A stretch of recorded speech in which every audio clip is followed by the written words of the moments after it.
Pada masa silam, di tanah Jambi yang elok, hiduplah seorang gadis bangsawan bernama Putri Rainun. Kecantikannya bagaikan rembulan di langit malam, dan budi pekertinya selembut sutra. Tak terhitung jumlah bangsawan yang datang membawa pinangan, namun semua ditolaknya. Hati Putri Rainun hanya terpaut pada Rajo Mudo, seorang pemuda tampan dari kalangan rakyat biasa yang terkenal alim, cerdas, dan berakhlak mulia. Suatu hari, Rajo Mudo mengutarakan niatnya kepada sang putri untuk merantau demi menimba ilmu dan memperluas pengetahuan. Meski hatinya berat, Putri Rainun merelakan kepergian kekasihnya dengan harapan sang pujaan hati akan segera kembali membawa ilmu dan pengalaman berharga. Keesokan paginya, di pelabuhan yang diselimuti kabut tipis, Rajo Mudo pun berlayar ke negeri seberang. Air mata Putri Rainun menetes deras, membasahi pipinya yang pucat. Ia terus menatap hingga kapal itu hilang di batas cakrawala. Berita tentang kepergian Rajo Mudo menyebar dengan cepat. Kesempatan ini dimanfaatkan banyak pemuda untuk merebut hati sang putri. Namun, sekuat karang dihempas ombak,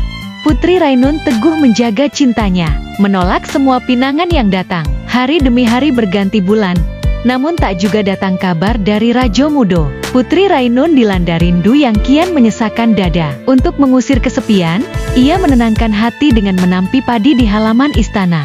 Di waktu yang lain, muncullah Biji Kayo, seorang pemuda kaya raya yang dikenal licik dan berhati busuk. Hatinya tergoda oleh kecantikan Putri Rainun, dan ia bertekad untuk meminangnya, meski ia tahu sang putri telah punya tambatan hati. Alih-alih datang melamar secara terang-terangan, Biji Kayo lebih dulu mendekati ibunda Putri Rainun. Dengan kata-kata manis dan bujuk rayu, ia berhasil menggoyahkan hati sang ibunda yang sebelumnya teguh. Ibunda Putri Rainun pun mulai membujuk putrinya agar menerima lamaran Biji Kayo, seraya membandingkannya dengan Rajo Mudo yang tak kunjung memberi kabar. Ia kaya, putriku, sedang Rajo Mudo hanyalah rakyat biasa yang mungkin telah melupakanmu, katanya. Putri Rainun berkali-kali menolak dengan hati terluka. Namun demi melihat senyum sang ibu, ia akhirnya luluh dan terpaksa menerima lamaran Biji Kayo, meski hatinya menjerit. Pesta pernikahan digelar megah, namun di atas pelaminan, senyum Putri Rainun penuh kesedihan. Ia merasa telah mengkhianati janji suci cintanya pada Rajo Mudo. Setelah menikah, Putri Rainun menolak untuk tidur satu atap dengan Biji Kayo. Sementara itu, di hari yang sama, Rajo Mudo kembali dari perantauan dan hatinya remuk mendengar kekasihnya telah menjadi milik orang lain. Dengan harapan terakhir, Rajo Mudo mengundang Putri Rainun untuk bertemu. Namun hanya seorang dayang yang datang membawa pesan. Rajo Mudo pun menitipkan cincin sebagai tanda cinta terakhir.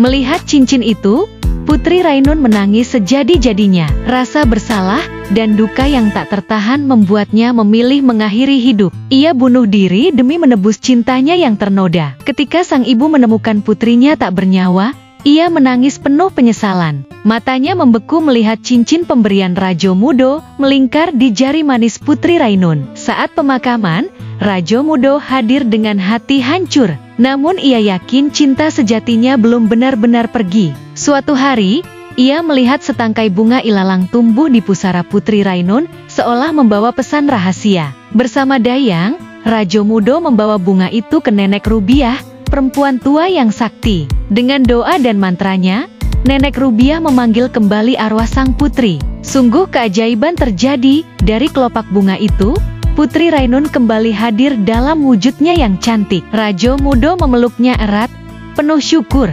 Akhirnya, cinta sejati itu bersatu. Rajo Mudo dan Putri Rainun pun menikah dan hidup bahagia selamanya, diikat oleh kesetiaan yang tak lekang oleh waktu.